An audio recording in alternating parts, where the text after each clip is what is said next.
Saya punya kitab calon wali lah kira-kira, atau wali sudah wali top, namanya kitab Tasbidul Fuad, karangannya Sayyid Abdul Haddad. Itu beliau cerita, di antara ceritanya itu unik. Kata beliau begini, saya itu tidak khawatir orang Islam jadi murtad, apalagi jadi ateis. Karena kalimat la ilaha illallah itu sahlatun qoribah, kalimat yang mudah sekali. Sehingga saya tidak khawatir orang Islam yang ketemu orang ateis, ketemu orang macam-macam, asal diajari kalimat ini secara benar. Terus beliau cerita, yang saya takut tuh mereka masalah perempuan dan harta. Kalau iman kayaknya enggak. Singkat cerita yaitu di kitab seperti itu. Singkat cerita saya ketemu banyak orang yang kuliah di McGill atau kuliah di Amerika, di Jerman, mungkin di Norwegia, di mana-mana, di Australia, dan ketemu teman-teman yang di Korea Selatan juga. Mereka itu orang kebanyakan yang nyuwun sewu enggak keluarga kiai, tapi mereka enggak ada yang enggak tetap iman. Ketika saya tanya, kenapa Anda tetap iman? Padahal ada beberapa negara yang lebih stabil, lebih makmur dibanding negara yang mengklaim sebagai negara Islam. Itu cara berpikir ya sederhana. Enggak lah Gus, kayaknya kok Tuhan kok ada tanggal lahirnya? Enggak lah, kayaknya yang namanya Tuhan tuh ya awal lah. Masa pencipta langit bumi dituhani orang yang lahirnya di bumi, kayak enggak lah kayaknya. Jadi ya berpikir sederhana. Padahal ya kurang ajarnya Masya Allah. Anak ini ya dugem ya macam-macam, tapi kalau ditanya disuruh yang lain nggak mau dia. Enggak lah, kayak yang benar tetap Islam. Karena kalimat ini, yaitu tadi eksistensi Tuhan, tadi eksistensi Allah itu, la ilaha illallah itu kalimatun sahlah, kalimatun qoribah, kalimah yang begitu mudah difahami.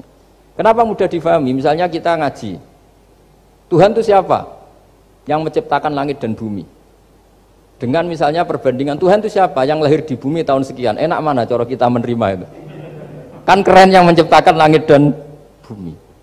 Tuhan itu siapa? Yang ada sebelum langit dan bumi. Dengan misalnya Tuhan adalah yang lahir di bumi. Keren mana?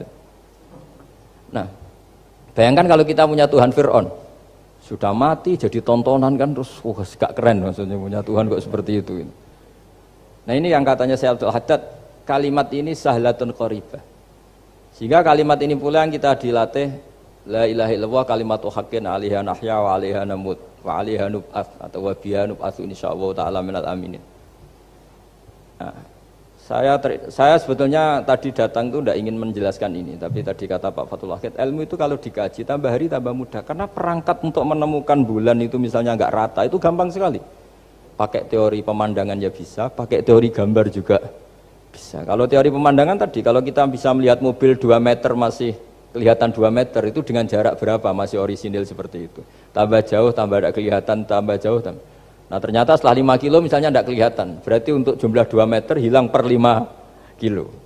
Nah berarti kalau bulan masih kelihatan segitu, berarti jarak kita dan bulan kira-kira sekian ribu kilo. Itu bisa dihitung, itu tanpa teknologi. Makanya sebetulnya teknologi itu nyumbang itu nggak sampai 30%, yang paling banyak ya sains tadi, pengetahuan itu yang kayak tadi orang menemukan pesawat, itu kontribusi terbesar tetap pengetahuan. Misalnya pesawat dari bahan ini kalau kecepatan sekian kena angin pecah enggak, tetap pengetahuan yang menopang itu. Teknologi kan paling mengantar supaya pesawat kecepatan sekian didorong mesin sekian dengan apa begitu. Nah pesantren seperti kita ya, saya ini dididik Mbah Mun, dididik bapak saya, buyut-buyut saya, kiai. Itu sekali alim, yang alim betulan, itu ya alim betul. Ya karena memang yang repot nih nyuwun sewu, yang agak-agak dukun itu ya ribet itu. Penting rambutnya gondrong, terus terkenal gak pernah mandi, terus nanti ada orang tertentu tertarik minta doa. Ini yang ribet ini, susah ini sertifikasinya susah ini karena. Tapi kalau kita ini di pesantren yang cara sertifikasinya jelas.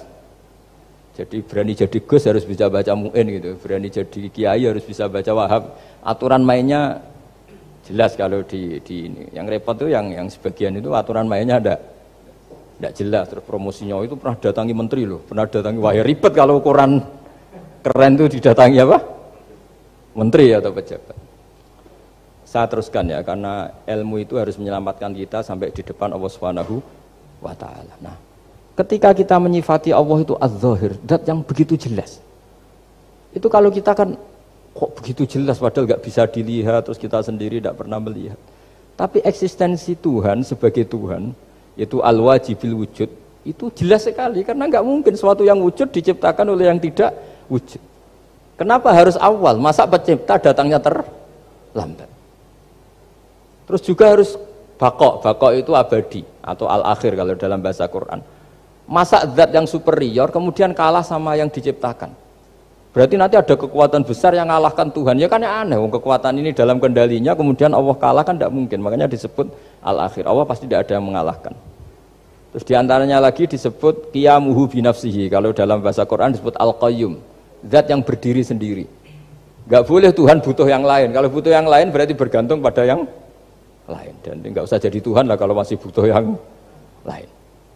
Sehingga karena kekuatan ini, saya ulang lagi, karena kekuatan ini, ketika anak-anak mahasiswa kuliah di Jerman atau di Swiss, di negara-negara yang lebih bahagia ketimbang negara yang mayoritas Muslim, itu mungkin mereka tertarik sama sistem negara itu karena ada jaminan sosial ini. Tapi nggak pernah tertarik sama Tuhannya negara itu. Karena dihitung-hitung tadi Tuhannya mesti keren kita gitu. Jadi, nah ini cerita ke saya Abdul Haddad. Kata saya Abdul Haddad, kamu tidak usah khawatir lah umat Islam murtad atau jadi ateis gitu. Karena penjelasan tauhid Islam itu begitu jelas. Jadi by design manusia itu pasti nerima tauhid kira-kira gitu. Jadi ini pentingnya adz-dzahir. Jadi Allah itu begitu apa? Jelas. Tapi Allah juga mensifati dirinya al-batin. Nah, al-batin itu gak mudah dikenali. Kenapa? Karena tubuh kita desainnya ini profan. Tubuh kita tidak sempurna, rentan. Nah, tentu sesuatu yang gak sempurna ini tidak bisa melihat zat yang super apa? Sempurna. Kita bisa rusak sementara Allah tidak. Nah karena alasannya tubuh kita ini didesain untuk rusak, maka di surga itu keyakinan para ulama orang bisa melihat Allah karena desain tubuhnya sudah dirubah dari desain profan menjadi keabadian, sehingga di sini terus ada kelayakan melihat. Itu pun tetap min ghairi kaifin walan hisorin, tetap ya bisa melihat, tapi corong Jawa itu kecelok melihat, tapi tidak sampai faham. Karena bagaimanapun Allah itu la tudrikul absar wa huwa yudrikul absar. Bagaimanapun Allah itu laisa kamitslihi syai'un, tidak ada padanannya. Jadi makanya Allah punya sisi adz-dzahir bisa dikenali sekali. Kenapa? Ya tadi nisbatus naini wal arba'ah ila ma la nihayata laha itu nisbatul far'i ilal asli.